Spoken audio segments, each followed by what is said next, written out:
Hi folks, Mark here, and there were some questions about something I did the other day on Jam of the Week, and it was for Erroll Garner's birthday, and I played Misty, and there were some questions about voicings and stuff like that. So I'm going to make this little video for you, and it's just mostly going to be about the process, not just what I did, but how I did it. And I don't actually remember what I did, so hopefully the process will get me there. The other thing is I'm going to put this on YouTube, and that's where you'll find it. And please, if you like any of the things on YouTube and you want to see more, please subscribe to the channel. And that's it. Here we go. Okay, Mark here, back at the piano. And let's see if I can remember what happened here. The very first thing is that there's some general principles about reharmonization that we need to remember. One is that it must serve the melody. So that helps because with reharmonization or chord substitution, you can end up having a lot of fancy stuff happening that sounds really stupid and contrived. And sometimes even when you do it right, it can sound a little over the top. In fact, some of the things I did on that video would be considered maybe over the top harmonically. But if you have a melody to limit you, it limits your choices, and also it helps bring the listener along to this new harmonic language because the melody ties things together for them. So that's kind of important. So when I played that video the other day, I decided to start at the bridge. And the very first thing was, the first melody of the bridge is the D flat on a B flat minor 7th chord.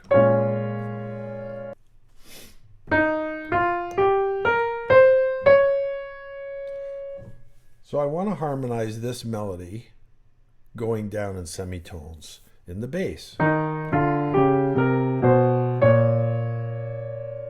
Because why not?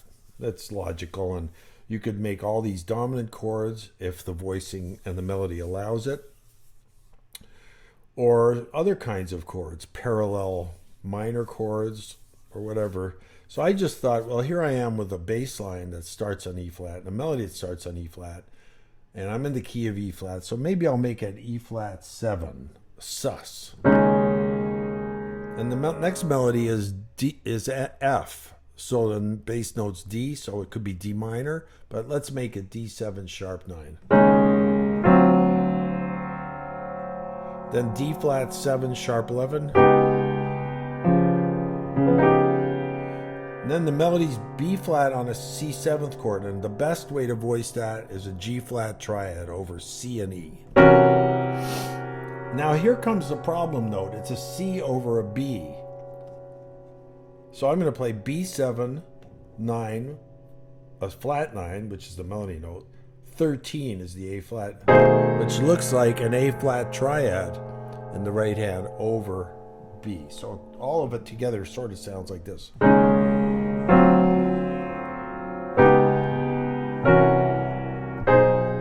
And now I get to this chord, and there's the bridge. Okay, so fine. The bridge starts like this, and there are lots of interesting things you can do, and that's what I did on the video to start the song. So let me just play those pickups again.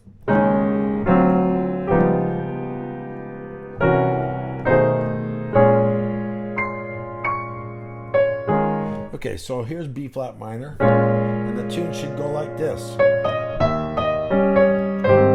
which is just a 2-5-1 in A flat. Now, lots of things you can do here, like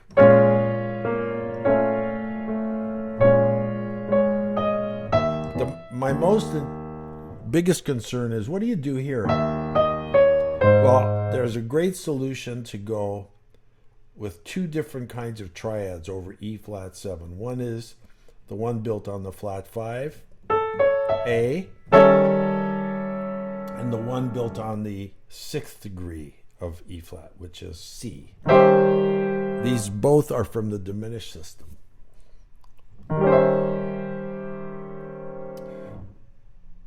This one, though, Could also be from the altered scale.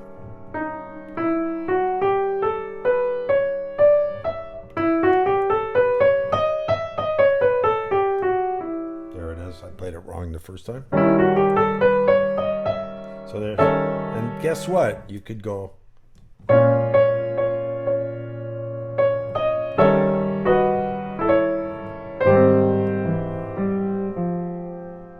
But that's not what I did.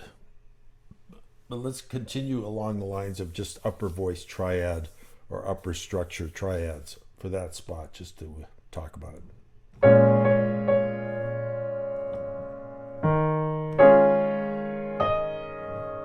A, B, A flat major 7. But you could also do this.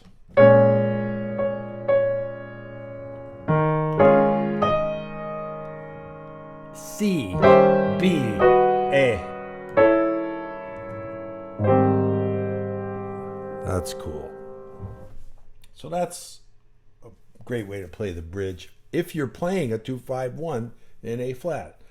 But there's another thing that I did on the video, which is there's this principle that if you want to take a B flat, a minor 7th chord, and the melody is the 3rd, it's kind of a very, it's a nice sounding chord, but it's not as rich as having the 9th in it. But if you put the 9th in here, you get this crunchy sound, which works well. Sorry, let me play that right.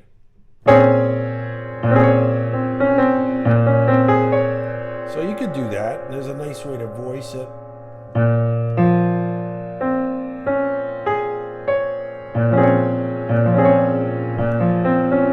It's a little hard to reach.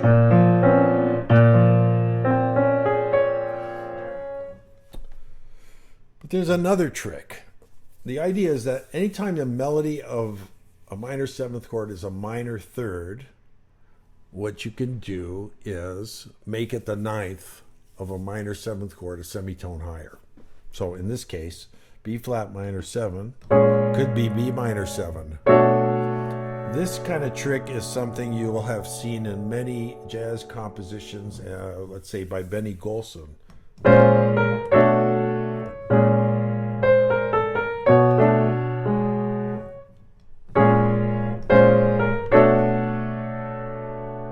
I mean, he could have gone.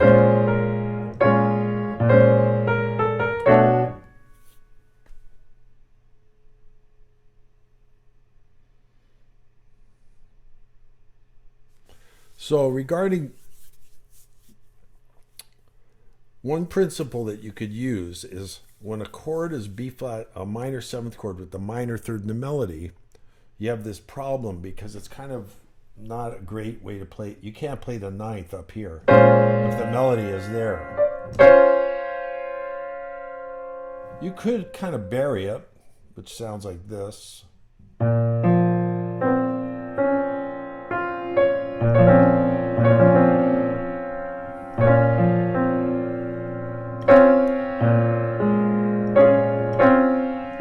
There's another trick, which is just if you want to make this melody note a higher part of a chord, that D flat could be a C sharp on a minor 7th chord that's a semitone higher than the one you're trying to play. And of course it comes back, which is nice.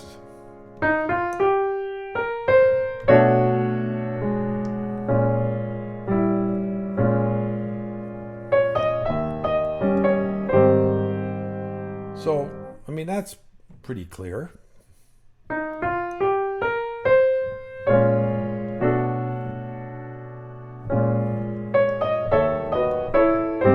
So what's wrong with that? I mean, it's just another way. So why not just start on the B minor?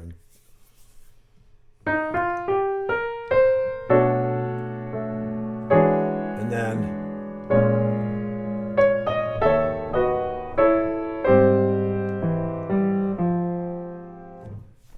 now that is pretty obvious, but you're basically playing the same chord change. You're just delaying the B flat minor, E flat by a couple of beats. 1, 2, 3, then you're going back. sounds really nice. Okay, fine. The other way to try this is to say, you know what, if I land on B flat minor,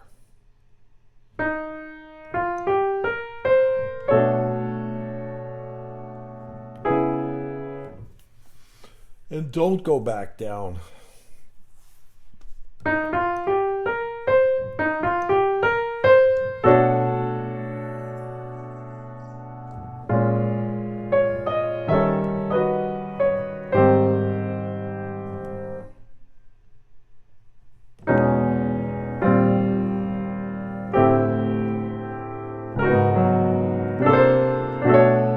See, now I have to target the B minor chord. Let's just start here. Start on the B flat minor. Okay. Take 4. So one of the problems with landing on the melody of a B flat or minor 7th chord, and the melody's the 3rd, is you have this issue of the 9th is tricky to voice because it's going to clash with the 3rd. So for example, you want to play this voicing, but you can't because the melody's there. So their solution is to do something like this.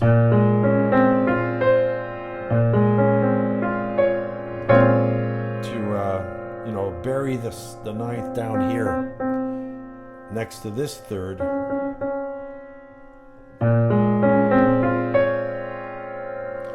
And then you could, that kind of works if you hit the edges and then come in. Sounds nice, but it's a little hard to reach. But there is another way around this, and that is to take a B flat minor 7th, so any minor 7th with the melody being the 3rd, the minor 3rd, you can turn it into a chord, a semitone higher, with that melody note staying, and then it becomes magically the 9th. So for example, if you're playing All the Things You Are like this, the melody is constantly the minor 3rd. Then it's the major 3rd. And the reverse works as well. If you make this a semitone higher, this 3rd becomes a minor 3rd of E minor 7th. So this tune, All the Things You Are, could be played this way. In fact, this part is what I'm going to do next, which is play all these chords as minor 7th chords, a semitone higher than they were written. And this one is minor 7th, E minor 7th to A 7th. Then finally you can resolve. But you could go A minor. Then D flat major could be D minor. And this could be A flat minor or D flat sus. So you can mix and match these. You could go after.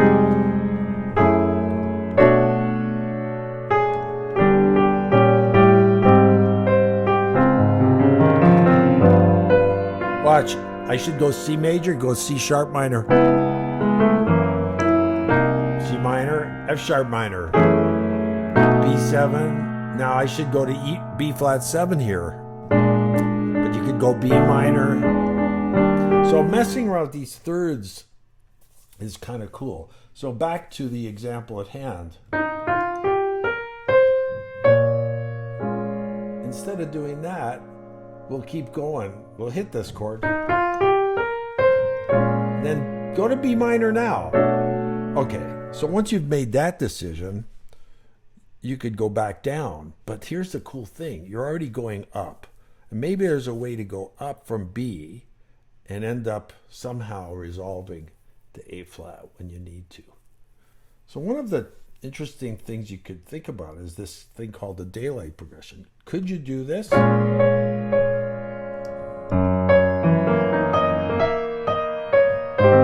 That's F sharp 7th or G flat 7.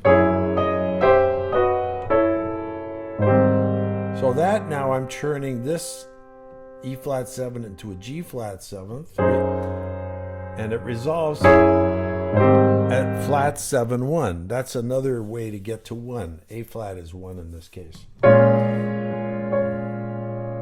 So So just think about that for a minute.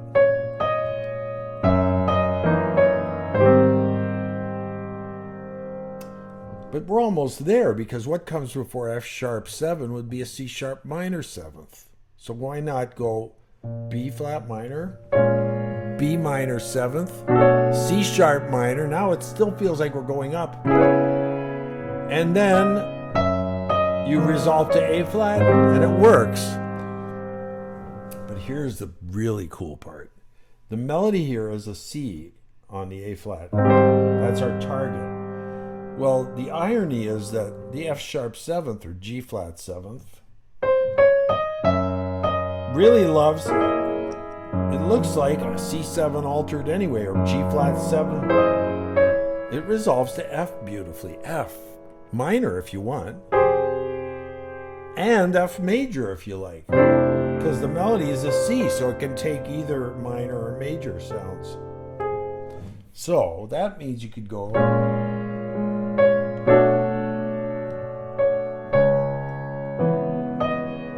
and don't go to A flat, go to F. Now that is surprising, but yet if a singer was singing this melody, it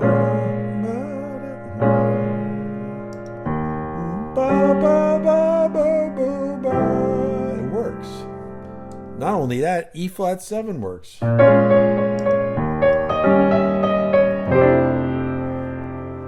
E flat 7 is flat 7 to F major 2. Okay, so there are all these combinations, all making sense with the melody.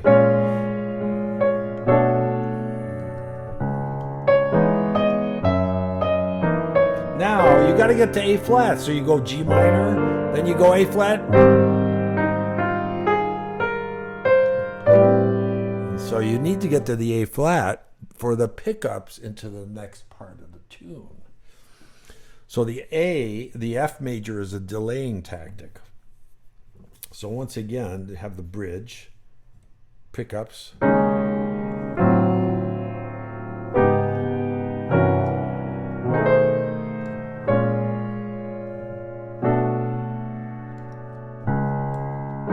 Now here, I'm voicing the F sharp with its tritone, then a B triad, then an A triad, over which to F major.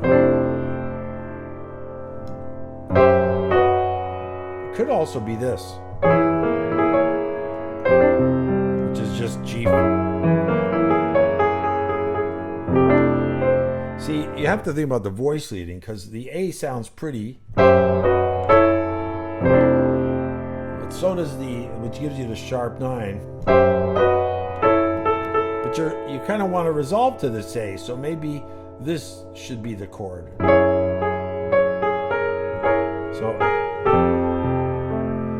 So you can play around with which F sharp 7th chord you want to use. Sometimes parallel structures like this, they have so much strength that it works anyway. And then on the other hand, if you were just playing this chord, you'd want to go F sharp 7, 9.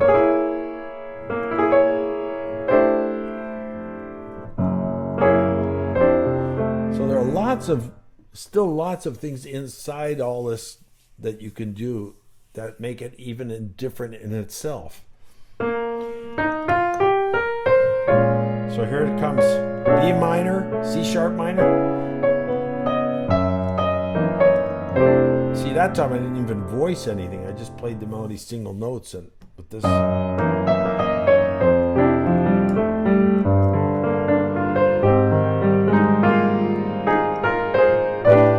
A minor, D, and then I think I went, it should be C minor, but I may have gone to F7 sus. And then I used the diminished D or C. That's what I'm playing around with here. And then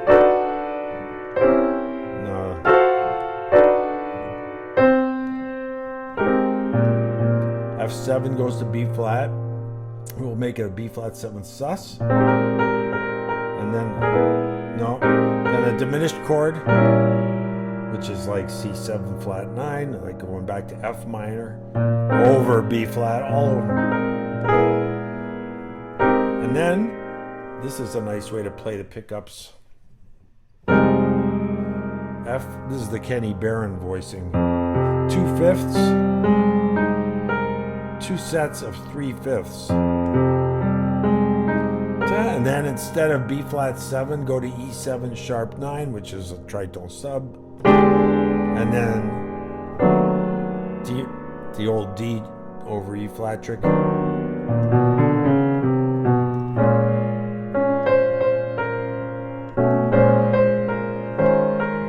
Here, A7 sus, then A7, sharp 11.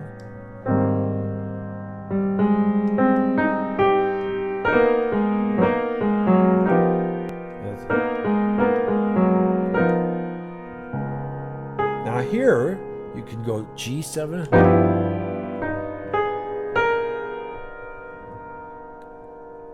And it could go C minor or C7 altered.